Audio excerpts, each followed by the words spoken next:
नमस्कार, मैं हूं अविनाश। आप देख रहे हैं हमारी खास पेशकश हल्ला बोल। हल्ला बोल में हमारा फोकस उन खबरों पर होता है जो जन समस्याओं से जुड़ी होती हैं। ऐसी एक खबर आगरा से हम लेकर आए हैं। क्या है पूरा मामला, आइए बताते हैं।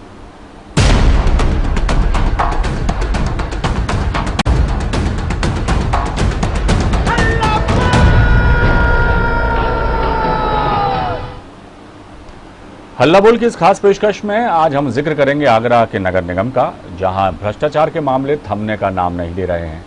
हाल ही में यहां सड़क निर्माण में भ्रष्टाचार का एक मामला सामने आया था, जिसकी जांच भी पूरी नहीं हो पाई थी कि एक और मामला उजागर हो गया। यहां एक्सीएन और उनकी टीम ने एक ठेकेदार को फायदा पहुंचाने के लिए नगर निगम का पैसा पानी की तरह बहा दिया। पूरा मामला कालिंदी विहार के हस्तांतरण से जुड़ा है। डिवाइडर लगाने के नाम पर जमकर यहाँ पैसों की बंदरबांट की गई है। देखिए, अभी आपके द्वारा ये मेरे संज्ञान में लाया गया है। अगर कहीं ऐसी चीज़ है कि गुणवत्ता संशयास्पद हो और निर्माण कार्य हो रहा है तो उसकी जांच होनी चाहिए और उसकी जांच हम करेंगे। इनफैक्ट मेरे द्वारा भी इस रोड की जांच लगाई गई थी, परंतु किसी कारणवश मैं पिछले सप्ताह जा नहीं पाया। तो आने वाले दिनों में मैं स्वयं भी जाऊँगा और इसकी तकनीकी रूप से भी जाँच जो है हम लोग इंजीनियर की टीम से करेंगे। आइए इस खबर पर हम सीधे चलते हैं। हमारे संवाददाता फरहान खान हमारे साथ फोन लाइन पर मौजूद हैं। फरहान, आगरा का जो नगर निगम है हमेशा से ही सुर्खियों में रहा है और इस बार जो भ्रष्टाचार की बानगी यहां पर देखने को मिली है डिवाइडर के नाम पर, पूरा क्या मामला है? हालांकि निगम आयुक्त जो हैं वो कह रहे हैं कि मामले की जांच हम करवाएंगे, लेकिन इस तरह की जांचों के क्या नतीजे निकलते हैं आप और हम सब बेहतर जानते हैं। क्या कहेंगे? जी अवनाथ जी, आपको बता दें कि आगरा विकास प्राधिकरण ने पिछले साल ही नगर निगम कालिंदी विहार योजना हस्तांतरण की थी और विकास के लिए करोड़ों रुपए भी दिया। जिससे नगर निगम के निर्माण विभाग से जुड़े एक्स अजीत कुमार और एई अशोक कुमार शर्मा ने के साथ जेई आरवी प्रसाद ठिकाने लगाने में लगे हुए हैं ताकि ठेकेदार के साथ उनकी सेवा में भी बढ़ सके। जो डिवाइडर बनाया रहा उसके अंदर लीका पोती साफ दिखाई पड़ रही है और देखने को मिला है कि इसके अंदर बाकायदा भ्रष्टाचार सामने जो है चरम पर नजर आ रहा है। कालिंदी विहार में बने 700 मीटर के डिवाइडर को काटकर छोटा करने और मोल्ड स्टॉल लगाने के नाम पर एक के कंस्ट्रक्शन नाम की कंपनी को करीब 1,25,00,000 का ठेका दिया गया। इसमें ठेकेदार ने दिखावे को 39% बिलो ठेका लिया ताकि अधिकारी अपनी पीठ थपथपा सके। लेकिन इसी खेल में अधिकारी और ठेकेदार मिलकर डिवाइडर छोटा करने के नाम पर निगम को लूटना शुरू कर दिया। ठेकेदार ने डिवाइडर छोटा करने के बाद ना डिवाइडर का सही से बेस बनाया और ना ही माल में गुणवत्ता का ख्याल रखा। सीमेंट के नाम पर मैट खानापूर्ति कर काम शुरू कर दिया। करीब 100 से 150 मीटर बनाए गए डिवाइडर और उस पर लगाए गए मोल्ड स्टोन 2 महीने भी नहीं चले और उखड़ कर सड़क पर गिर गए। तो निर्माण में भ्रष्टाचार का जीता जाता उदाहरण है। इतना ही नहीं, ठेकेदार ने जिस काम को लिया है उसमें एमबी डिसमेंटलिंग का कोई जिक्र नहीं है, जबकि एस्टीमेट बनाने के दौरान सारी चीजों का जिक्र किया जाता है, लेकिन इस फाइल में डिसमेंटलिंग का कोई जिक्र नहीं, जिसके चलते ठेकेदार धड़ल्ले से डिसमेंटलिंग इस्तेमाल का मुनाफा कमा रहे हैं। सूत्रों की माने तो इस मामले की जांच कर रहे नगर निगम के एक बड़े अधिकारी ने भी माना कि गुणवत्ता के साथ कीमत भी ज्यादा लगाई गई, जिसमें नगर निगम को 30 से 40 लाख रुपए का नुकसान होगा। मामले पर जब नगर आयोग निखिल कुमार फुंडे का कहना से बात की गई, उनका कहना था कि जांच रिपोर्ट आने के वो पास आ गई है और खुद इस मामले की जांच वे स्वयं करेंगे और स्थलीय निरीक्षण करने के बाद जो भी दोषी होगा उनके खिलाफ कड़ी से कड़ी कार्रवाई की जाएगी। जल्दी जांच पूरी कर दोषियों के खिलाफ कड़ी से कड़ी कानूनी कार्रवाई की जाएगी। मामला अब जब सामने आ गया तो जांच की बात की जा रही है, लेकिन जब ये सब कुछ हो रहा था तब क्या दिखाई नहीं दिया? पहले भी तो कई मामले जो हैं इस तरह के सामने आ चुके हैं आगरा नगर निगम में, उसके बावजूद भी कोई ऐसी कार्रवाई नहीं की गई या ऐसी कोई मॉनिटरिंग नहीं की गई ताकि इन सब चीजों को रोका जा सके।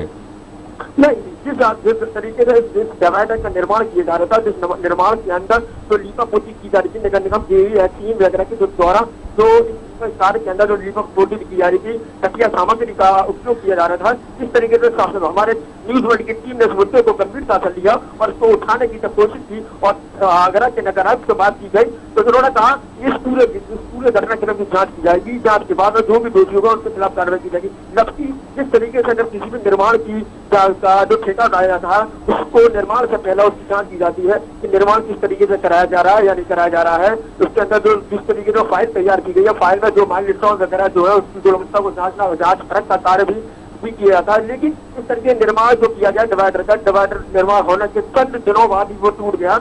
ये आगरा नगर निगम की साफ को पोल खुलता नजर आ रहा और भ्रष्टाचार साफ।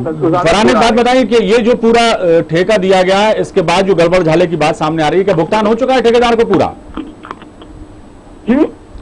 इस पूरे ही जो ठेका दिया गया इसका भुगतान हो चुका है क्या पूरा ठेकेदार को? हाँ, ठेकेदार को जो टेंडर था, टेंडर का भुगतान लगभग आधे से ज्यादा ठेकेदार को पहुंच चुका है। लेकिन जिस तरीके से ये मामला प्रकाश में आया है तो नगर आयुक्त द्वारा जुर्मों के खिलाफ कार्रवाई और बाकी का पेमेंट रोकने की बात कही गई है। ऐसी कोई तैयारी नगर निगम की इसके बाद दिखाई देती है कि जो विकास कार्य नगर निगम द्वारा शहर में कराए जा रहे हैं, अब उनमें ये सब चीजें गड़बड़ झाले ना हो, घोटाले ना हो, इसके लिए कोई मॉनिटरिंग करने की व्यवस्था या कोई पारदर्शिता बरतने की कोई पहल की गई हो?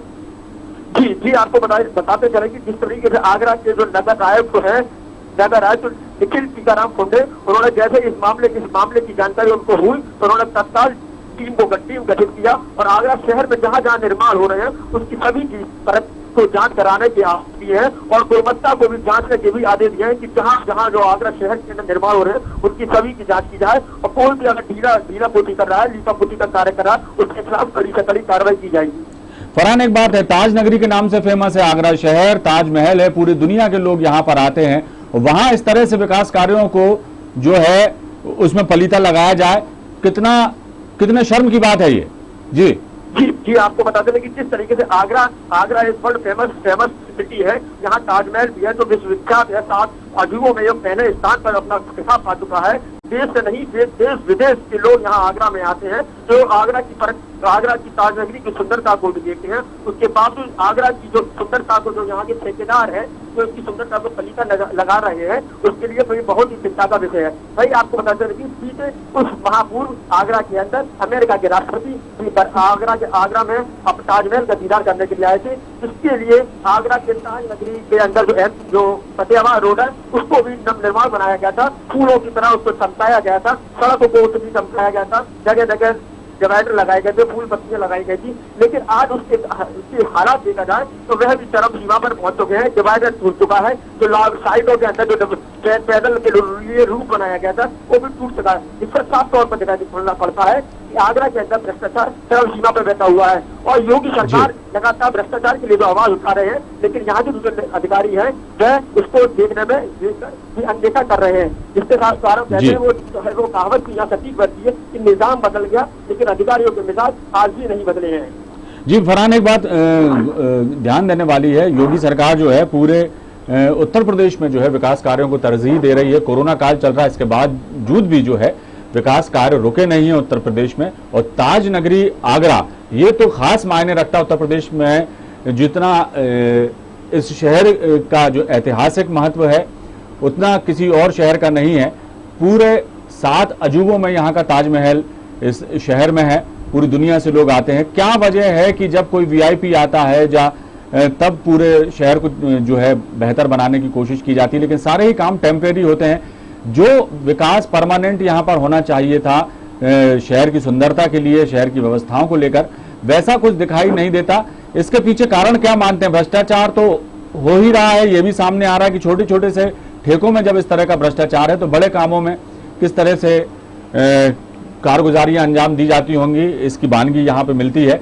लेकिन सरकार की तरफ से ऐसी कोई हिदायत या ऐसे कोई कठोर नियम यहाँ पर नहीं बनाए गए ताकि पारदर्शिता बरती जाए यहाँ के विकास कार्यों में, और जो भी ऐसा काम करते हैं तो उनके खिलाफ ऐसी कार्रवाई की जाए जो नजीर बने और लोगों के लिए।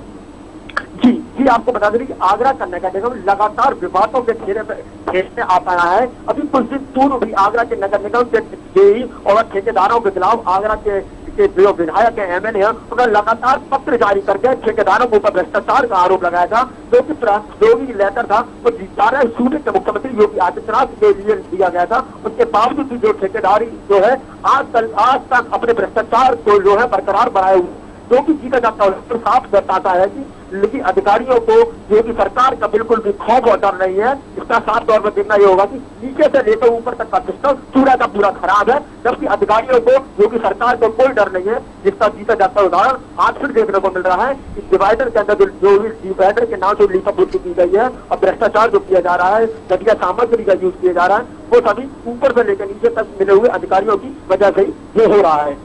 फरहान, एक बात तो है, योगी जी तो कहते हैं कि भाई भ्रष्टाचार हम बर्दाश्त नहीं करेंगे, किसी भी कीमत पर कार्रवाई भी करते हैं। वो कई तरह के उदाहरण भी उन्होंने पेश किए, उसके बावजूद भी खौफ नहीं है। ये तो बड़ी ही हैरत की बात है। जी जी बिल्कुल वही बात मैंने आपको कहावत के रूप में बताई थी कि निजाम बदल गया लेकिन अधिकारियों के मिजाज नहीं बदली। भाई इसमें साफ तौर पर यह कहना चाहिए जो भी अधिकारी हैं वह पिछली सरकार के, उनकी मानसिकता वही पिछली सरकार की तरह बनी हुई है। योगी सरकार चाहे कितने भी लाभ कोशिश कर ले, लेकिन अधिकारी के मिजाज आज भी वही बने हुए हैं जब से तक नहीं हुए हैं। उनके शरीर में, तन में, मन में, धन में सभी तरीके का भ्रष्टाचार बसा हुआ है और वह भ्रष्टाचार उनके रंग में बसा हुआ है जो जिसको सुधारने का काम वो आज तक नहीं कर पा रहे हैं।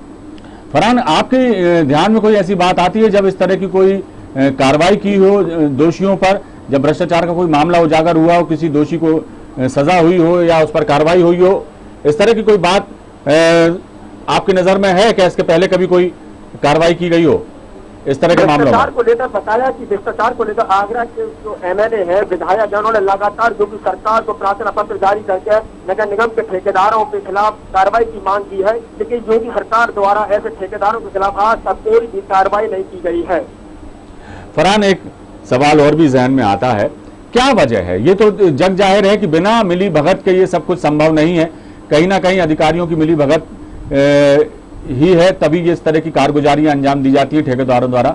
लेकिन इसकी मूल जड़ क्या है? क्या लगता है आपको कि ये तो साफ नजर आता है कि भ्रष्टाचार है और पैसों की किस तरह से बंदरबाट होती होगी, तभी इस तरह के जो है कांड यहां पर होते हैं। और अभी डिवाइडर को जो है का ये मामला सामने आया है। शहर में और भी बुनियादी सुविधाओं की कमी होगी या शहर में विकास कार्य जो किए जा रहे हैं उनको लेकर क्या कुछ रुख है नगर निगम का, और इस दिशा में क्या कुछ काम हो रहा है कि अब ये चीजें ना हो, या जहां जो विकास कार्य अभी मौजूदा दौर में चल रहे हैं उन पर नजर बनाई रखी जाए? जी आपको बता दें कि जिस तरीके से एक सेकंड नाम की कंपनी का जो यहाँ जिक्र किया गया है, जिसको 1 करोड़ 25 लाख रुपए का जो ठेका नगर निगम द्वारा जो डिवाइडर के लिए दिया गया है, इसमें ठेकेदार से लेकर ऊपर जनप्रतिनिधियों तक का जो है सेटिंग का खेल होता है। सेटिंग के बाद इन ठेकेदारों को टेंडर दिया जाता है। लीपापोती का कार्य जनप्रतिनिधियों का होता है। तभी इसी कारण ये ठेकेदारों के हौसले बुलंद बने हुए हैं। कार्रवाई की अगर बात की जाए तो ठेकेदारों की कार्रवाई के ऊपर लीपापोती करने का काम जनप्रतिनिधियों का होता है। देखो जो कि जनप्रतिनिधियों पर सवालिया निशान भी उठते हैं कि लगातार जनप्रतिनिधि और क्षेत्रीय जनता ऐसे लोगों के खिलाफ कार्रवाई की मांग उठाती है, और लेकिन इन कंपनी व ठेकेदारों के खिलाफ कोई कार्रवाई नहीं होती है। वही जनप्रतिनिधि जो जनता द्वारा चुने गए हैं वो भी इनके खिलाफ कोई कार्रवाई नहीं करते हैं। लीपापोती की करगत इनको बचाने का कार्य किया जाता है। नगर निगम के जो नगराज द्वारा जो कार्रवाई की बात की गई है, देखना होगा कि इस खबर को चलने के बाद में क्या ऐसे ठेकेदारों के खिलाफ टेंडर को कैंसिल किया जाएगा और उनके खिलाफ कार्रवाई की जाएगी, क्या उनको सलाखों के पीछे में पहुंचाया जाएगा या नहीं जाएगा, यह तो आने वाला वक्त ही बताएगा। एक सवाल और है फरहान, ये जो यहाँ के निखिल टीकाराम फुंडे जो नगर आयुक्त हैं, उन्होंने भी अपने बयान में कहा है कि आपने मीडिया के वजह से ये मामला उनके संज्ञान में आया। अब मीडिया ने बताया तब उनके संज्ञान में आया, इसके पहले उन्हें आते जाते ये सब चीजें होती दिखाई नहीं दी शहर में, और अब वो कार्रवाई की बात कर रहे हैं। तो क्या कुछ कार्रवाई वो कर सकते हैं और कब तक करेंगे, इसका कोई अंदाजा है? नगर आयुक्त की बात करें तो नगर आयुक्त का वहां से गुजरना निकलना लगातार बनता रहता है। जब ठेकेदार को इसका टेंडर दिया गया होगा तो इसकी नगर निगम की टीम भी वहां मौके का मुआयना करने गई होगी, लेकिन डिवाइडर जो बना था उस बने हुए करीब 15 से 20 दिन गुजर चुके थे। उसके बाद ये डिवाइडर टूट चुका है। उसकी गुणवत्ता का फर्क क्षेत्रीय जनता ने जब उसकी आवाज उठाई तो तब जब मीडिया के सामने आया है कि नगर आयुक्त ने इस डिवाइडर का जब ठेका दिया था तो उन्होंने इस नगर की गुणवत्ता को जाना नहीं होगा। जब मामला मीडिया में प्रकाशित हुआ तो नगर आयुक्त अपने आप को बचाने के लिए जांच कर दोषियों के खिलाफ कार्रवाई की बात तो कर रहे हैं, लेकिन जिस तरीके से इस निर्माण चल रहा था उस टाइम इस ठेकेदार के खिलाफ कार्रवाई क्यों नहीं की गई, वह एक नगर आयुक्त के ऊपर भी सवालिया निशान उठाता है।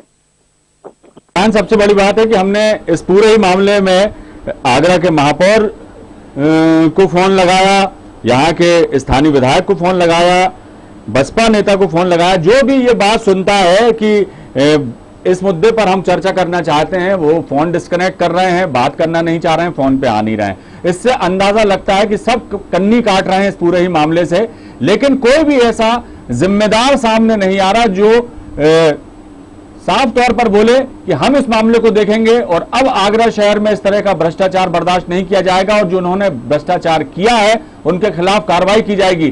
किसी का भी जो है, किसी ने भी फोन उठाने की जहमत नहीं उठाई, मामला सुनकर ही कन्नी काट गए। फरहान जी आपको बता दें, कहावत भी यहाँ सटीक बैठती है कि चोर चोरी करना फिर छोड़ सकता है, लेकिन हेरा फेरी करना नहीं छोड़ सकता। सरकार सत्ता की हो या विपक्ष की, हाथ तो सभी के गंदे हो चुके हैं और सभी अपनी गंदाई को छुपाने के लिए क्या जवाब दें, उसको लेकर वह यहाँ जनप्रतिनिधि और लाखों की संख्या में जो दर्शक इस समाचार को देख रहे हैं उसके सामने अपनी बात न रख पाना उनकी नाकामी को साबित कर रहा है कि हम तो गलत है ही और दूसरों पर अंगुली किस तरीके से उठाएं। भाई के लिए फोन पर नहीं आ रहे, बात नहीं कर रहे, इससे साफ जाहिर होता है कि चोर की दाढ़ी में तिनका। इस मुद्दे पर या तो वो आना ही नहीं चाहते हैं कि हम बात ही ना करें, बचना चाह रहे हैं। और होना तो यह चाहिए कि खुलकर सामने आए जनप्रतिनिधि और बताएं कि इस तरह का जो भ्रष्टाचार हो रहा है हमारे यहाँ, हम बर्दाश्त नहीं करेंगे और ये जो कुछ भी हो गया इस पर कार्रवाई की जाएगी। लेकिन कन्नी काटी जा रही है। फरहान, बहुत बहुत शुक्रिया आपका इस जानकारी के लिए। हमारी कोशिश यही थी कि हम बताएं कि ताज नगरी आगरा में विकास कार्यों को लेकर किस तरह से गड़बड़ झाले चल रहे हैं। आगरा का नगर निगम आंख मूंद कर बैठा हुआ है या जान करके वो इन सब चीजों की अनदेखी कर रहा है, क्या कुछ वहां पर चल रहा है, इस पर जाहिर तौर पर शक सीधे से जाता है कि कहीं ना कहीं मिली भगत से ही ये सब कारगुजारियां यहां अंजाम दी जा रही हैं। यदि इसी तरह से ही सब कुछ चलता रहा तो आगरा शहर जो पूरे विश्व में अपनी खूबसूरती के लिए, अपने ताजमहल के लिए जाना जाता है, इन सब विकास कार्यों में इस तरह से भ्रष्टाचार होता रहा तो एक बदनुमा दाग कहा जाएगा इस नगरी में। और जिम्मेदार जो हैं वो यदि वक्त रहते चेत जाएं और इस तरह की चीज़ों पर लगाम लगाएं और दोषियों पर कार्रवाई करें तो निश्चित तौर पर आगरा शहर जो है वो अपनी खूबसूरती के लिए और अपने जो कहना चाहिए कि बेहतर विकास के लिए विश्वविख्यात होगा, जैसा कि वो शुरू से रहा है। देखते हैं आने वाला वक्त में क्या कुछ इस दिशा में किया जाता है। फिलहाल दीजिए इजाज़त, बने रहिए आप हमारे साथ। नमस्कार।